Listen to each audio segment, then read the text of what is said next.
I had rehearsed this pitch for weeks. I knew every word, every number, every pause. It was supposed to be the biggest moment of our startup. But 5 minutes in, something felt off. My assistant, Jonah, was speaking faster than usual. He skipped over the second quarter losses. He doubled our active user count, and then he said something I hadn't prepared for. We've already secured a pre-sale with 3 corporate clients. That was a lie.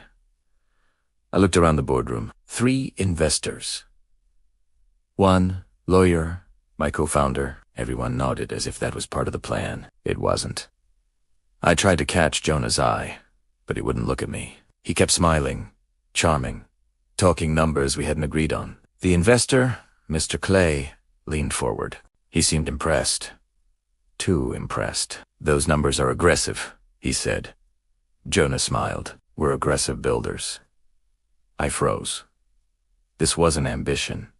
This was deception. I opened a folder in front of me. Inside was the real deck, the real projections. I flipped to the page we were supposed to show. Jonah had skipped it completely. I tapped the table twice, our signal to pause. Ignore the Italiano. My co-founder texted me under the table. What is he doing? I replied. He's freelancing and lying. I didn't understand why. Why would Jonah risk everything? When the pitch ended, there was a round of applause. Mr. Clay stood up. Well, that was impressive. Jonah shook his hand immediately. Let me know when you want to close. I couldn't stay silent anymore. Mr. Clay, could we speak privately? Just a minute. Everyone went quiet.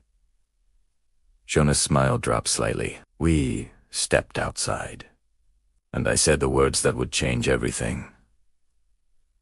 Half of what he said was fake. Mr. Clay raised an eyebrow. Prove it.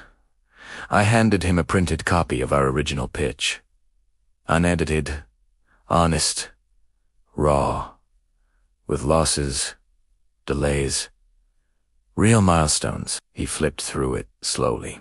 Back inside the room, Jonah looked panicked. He saw the folder. He knew I had told him. When we returned, Mr. Clay said something that shocked everyone. Jonah, you're out.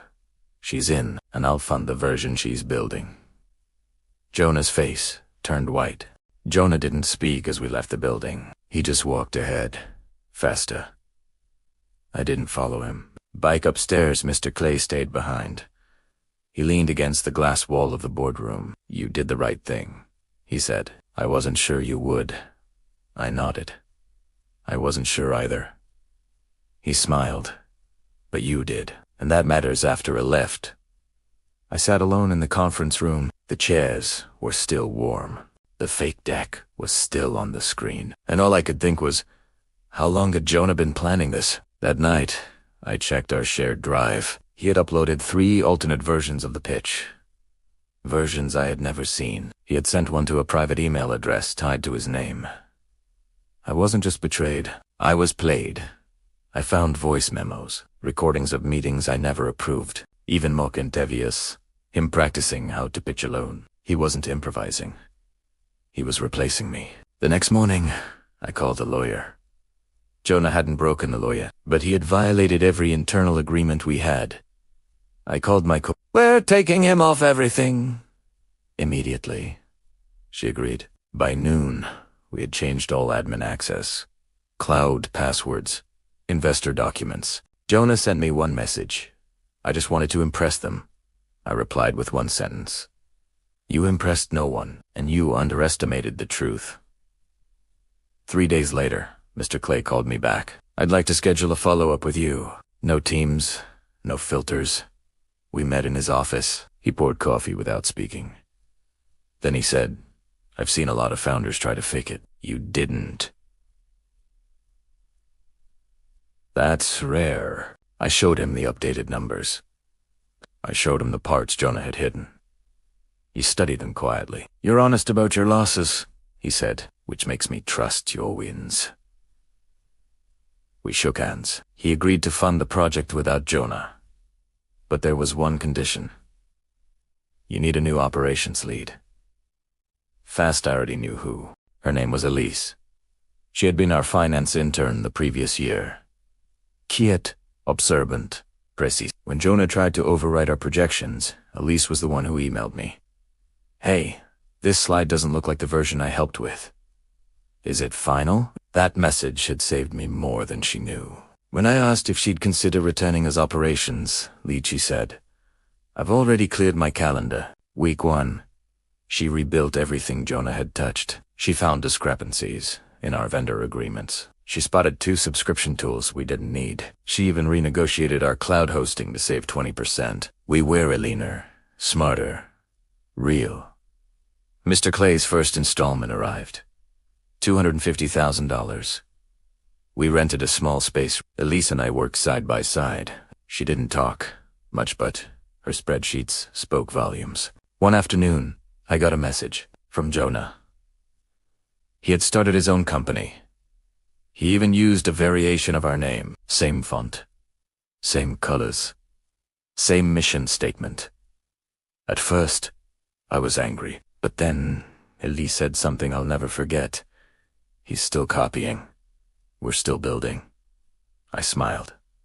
She was right. We launched our beta version.